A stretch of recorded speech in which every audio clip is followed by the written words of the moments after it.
Coming up on DITV, we give you the rundown of the latest mass shooting. And later we show you how one UI professor is looking to make prescription drugs safer. We have updates from Iowa football's game against Wisconsin this weekend, as well as how they're preparing to take on Purdue this Saturday in Kinnick Stadium. And we'll give you some tips on how to keep your pipes from freezing over winter break later in weather. All that and more is coming right up. Don't touch that dial. DITV starts now.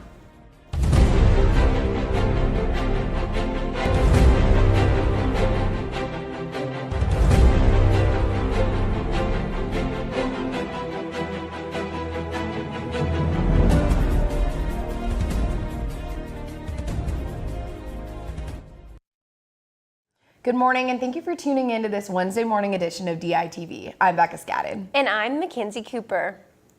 We have an update on what is the latest mass shooting. At least 5 dead and 3 injured children have been reported as victims from what is appearing to be a random shooting in Northern California. Witnesses in Rancho Tiama stated that the gunman fired at targets randomly from his car. This comes less than a week after a shooting near the University of Northern Iowa. Stick with DITV News as we bring you the latest updates on both cases. In local news, international students are looking at increased representation next semester. Last night, the University of Iowa student government passed legislation that gave the green light for a new Senate position, an international constituency senator. This new position was created to address the specific concerns and needs concerning the international community on campus. Asian constituency Senator Sajiv Thingarazal stated, quote, "The entire world is in Iowa City. That added diversity of viewpoints they will be bringing will help UISG reach another milestone," end quote. You can read more on this matter on the front page of today's edition of the Daily Iowan. Last Monday, the Johnson County DMC Committee held their second screening and discussion for the film I Am Not Racist, Am I? At the Iowa City Public Library. Afterwards, those in attendance had a chance to discuss their thoughts on the film and how its message can change the local community. This is all in hopes of the creation of new conversations against racism and the continuation of those conversations already taking place.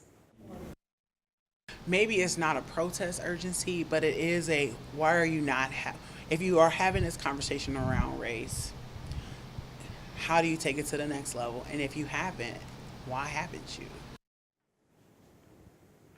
For more information, you can visit their website at reducingdmcjc.org or check out their Facebook page at Reducing DMC. With last month being National Drug Awareness Day, the mindset of safety is still firmly fixed on ways to combat the dangers of both illegal and prescription drugs. One University of Iowa professor is using science to do just that. DITV News reporter Christopher Cervantes brings us this special feature. One group of UI researchers have gained a special insight in the chosen research sector. Christopher Iowan and his colleagues study the cardiovascular and nervous systems, intricate topics that would stump most honor students. I work on the electrical signals in the body that control the flow of information. Through hard work and tireless efforts, this complex system revealed several insights to Iowan.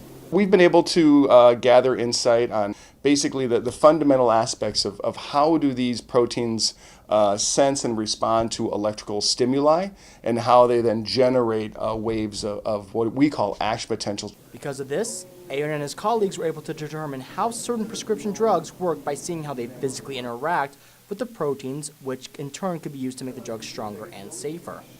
Despite this, though, Iowan has even bigger goals on the horizon. If I can be part of that small movement of advancing our understanding of electrical signaling that will lead to other advances down the road, I will be happy with that. With this goal in mind, Christopher Iowan has many productive years ahead of him, both in his field and in the university. Reporting from downtown Iowa City, this is Christopher Cervantes, DITV.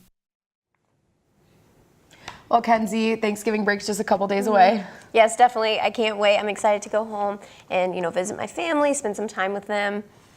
Yeah, absolutely. But I'm kind of wondering if there's anything students need to be prepared for when they're going home for the week. Let's toss over to Joe in the weather studio with more on that. Joe?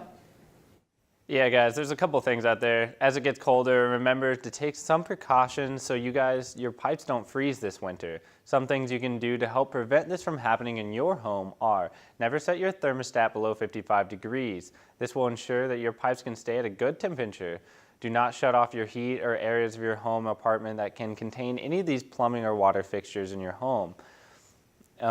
And if it has happened, unheat, you can wrap pipes with heat tape or insulation. If your plumbing does freeze, however, there are a few steps you can try. Try to thaw naturally by turning up the thermostat in your home. And if this doesn't work, you should not apply direct heat to the pipes. This can cause your pipes to crack or even break, such as the one behind me. But if you're necessary, a hairdryer or other source of indirect heat can be used to thaw or help unthaw those frozen pipes. For more information, go to icgov.org. And moving on to Iowa City weather this week, there will be some clouds in the morning today with a high of 53 degrees. In the evening, clouds will give way to mainly sunny skies for this afternoon. Tonight, we'll see a fairly clear night with low of about 26 degrees. Now let's take a look at our extended forecast. Thursday will be partly cloudy day with temperatures reaching a high of 44 degrees. Expect a lot of rain this coming weekend. Friday will be cloudy with some light rain and temperatures reaching up in the mid-50s. Saturday, expect to see some rain showers out there in the high in the 40s. Sunday, the sun will finally come out for us and with a high in about the low 40s. Monday, we're going to have some light cloudy coverage, but mostly sunny with the highs in the upper 40s. And guys, that's your weather for the week. Back to you. Thanks, Joe. On Tuesday, CAB, the Campus Activities Board, hosted Haley Clickhammer for Tunes and Tea, a chance for students to study while listening to some live music.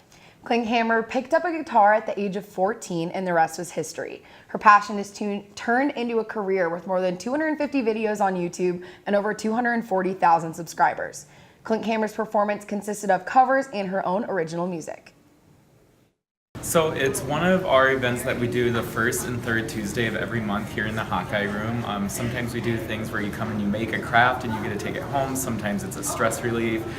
This event we're actually bringing in a performer who's pretty well known. She's coming in and just singing for people who are studying in here. For more information on Clickhammer and to see her on the road, you can go to haley-clickhammer.com and you can go to cab.uiowa.edu to see when CAB is bringing another artist to campus. And, moving on to sports now. This past weekend in Wisconsin, definitely a disappointment. They just did not play like how they played in Ohio State, and which is definitely disappointing. Absolutely, Kenzie. Coming off Ohio State, I was really hoping we'd see a better game, but hopefully we can see a good game this weekend against Purdue. Let's toss it over to Bo in the sports studio with more. Bo?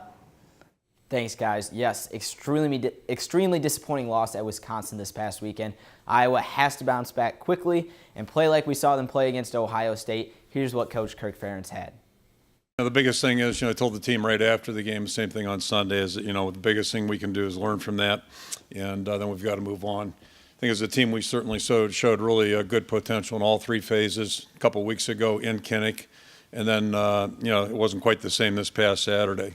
Up in a tougher environment against a really good football team that was playing at a high level, and we certainly came up short. So the big thing we need to do is, get over the tape, look through that, see what adjustments we can make, what kind of improvement we can make this week, and then push forward. Me and the other guys have been through them before. They're never fun, and it's just something you got to overcome. And when you get smacked like that, you got to get back off the canvas and you got to go back at it. So that's what we've done this week. That's what we're going to do. After we watch the tape of it, you have to just understand what you did wrong and how to improve yourself. And if you keep on bringing all that stuff into this week and keep thinking about the game, I think it's only going to hurt you and not make you concentrate on what you need to be concentrated and focused on, which is Purdue and how we need to beat them and how to try to, the different ways we can try to beat them. So, I think if you're still thinking about that game, you're kind of lost, and you need to flip that switch and be able to turn it over to this new one. Be sure to tune in on Friday for Mary Kate Harry and Zach Mackey's pregame show. Well, they'll break down Iowa's matchup with Purdue and hear from how the senior players feel about their last swarm inside Kinnick Stadium. Moving on to wrestling now, the Iowa wrestling team will host the 10th annual Iowa Dual Tournament this Friday in Carver Hawkeye Arena. and Coach Tom Brand said it should be a good warm-up for their Big Ten schedule. North Dakota State is a team that has 5 ranked guys. Buffalo is a team that has 3 ranked guys. North Dakota State looks like they're going to take 2 freshmen out of redshirt maybe. 2 pretty good freshmen, heavyweight, and then I think a 33-pounder. So this isn't something that it's just practice. I didn't mean practice like they're throwaway matches. This is for real. Expectations are always high. You know, last year it came up a little short, and worked really hard in the offseason and preseason to make sure it doesn't happen again. Yeah, I mean, it's going to be some good competition, good first test for our team, so I'm excited for that. Iowa will roll out those Big Ten mats on Friday, December 1st against Illinois. Now, this past Friday night, the University of Iowa hosted a wheelchair basketball tournament at the Fieldhouse. This was their latest edition of Friday night series. Not only did students have fun playing basketball against fellow Hawkeyes, but learned what it's like to play with a handicap. The games were a bit low scoring, and there were even a few wrecks on the court, and some looked like they kind of hurt. But there was a pretty sweet buzzer beater at the end and plenty of high fives after the game. Now, with Thanksgiving quickly approaching, the Hawkeyes are looking forward to a much-needed break. And with the holidays comes traditions. Taylor Cassian and Nicole Tomasek are headed out to the Pentecrest to see how students celebrate Thanksgiving with some sporting traditions. I'm Taylor, and I'm here with Nicole, and we hit the Pentecrest to see what fellow Hawkeye students like to do when it comes to sporting traditions on Thanksgiving. Well, I don't know about you, Taylor, but mine's not really unique. We just sit around, watch TV, watch the game, for sure, and we just sit around and eat some food. What do you do? Well, I know me and my family play a huge game of flag football, and I cannot say that it always goes pretty well for me. Does it? But let's see what other students had to say about what they do on Thanksgiving with their families. Thanksgiving traditions that you would like to share? Watching football, hanging out with friends and family, pretty much it. Anything unique? No. No. Just sports, just watching sports, sitting back, eating Thanksgiving dinner, hanging out with friends and family, watching a lot of football, primarily the NFL games, and just chilling. So when I was little, we got into the we played a big, huge football game in our yard. It was super fun. I have a lot of cousins, and then now that we've gotten older, we mostly just watch football, lounge around, just hang out with each other. Yeah, my family and I play football a lot before Thanksgiving dinner, and then we'll have dinner pretty early, and then we'll watch the game on the couch with my dad and my brother, my grandpa, and then our family friends are always over. Well, Nicole, it's safe to say that a lot of Hawkeye sport traditions on Thanksgiving revolve around football, and I can't say I'm surprised. Oh, yeah, absolutely. They all have the same type of traditions, and you're right. I'm not surprised. Not only will Hawkeyes have football to watch on Thursday, but they'll get to watch Iowa football take on Nebraska that Friday in their last regular season game. And that's all we have for you today in the sports studio. Be sure to tune in tomorrow morning for Courtside with Mary-Kate Harrian and Zach Mackey. Guys, back to you. Thanks, Bo. Each Wednesday, we here at DITV are proud to bring in the ICAC Animal of the Week. This is reserved for that one special animal at the Animal Care and Adoption Center who's ready to meet their new family. And this week's Animal of the Week is Lucky. Lucky is an older lady that is looking for a quiet, calm retirement home. She's a shy girl who's working on her social skills. Lucky takes a while to warm up to people, but with patience and maybe a little cheese or a hot dog, she'll be someone's best friend in no time. Whoever adopts Lucky needs to have the time to help her with the elderly needs she has. Lucky has delicate skin and needs a medicated bath once a week. The weekly spa time will help Lucky build a better relationship with her new family. For more information on them and other animals, please visit the ICAC website. Call them at their phone number or just stop by for a visit. And we have some great news about our previous ICAC Animal of the Week candidates. They've all been adopted. That's right. Every single dog, cat, and hamster have found new homes. The dogs that have been adopted are Rambo, Maringo, Ruby, Twig, Bug, and Casey. All of the cats that have found new homes are Irene, Minty, and more. Even little Benjamin ran his hamster ball right into someone's heart. Then they're home. We'll continue to do our ICAC Animal of the Week segment, so tune in to DITV to keep updated on who's ready to be adopted next.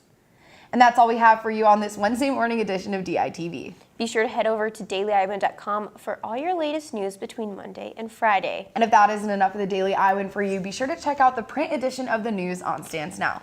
Also, be sure to subscribe to the Daily Iowan's new Discover Snapchat page. Every Friday, the Daily Iowan releases a new set of segments for the Iowa City area. From all of us here at DITV, I'm Mackenzie Cooper. And I'm Becca Scadden. Have a great day, Iowa City. We'll see you back here next time.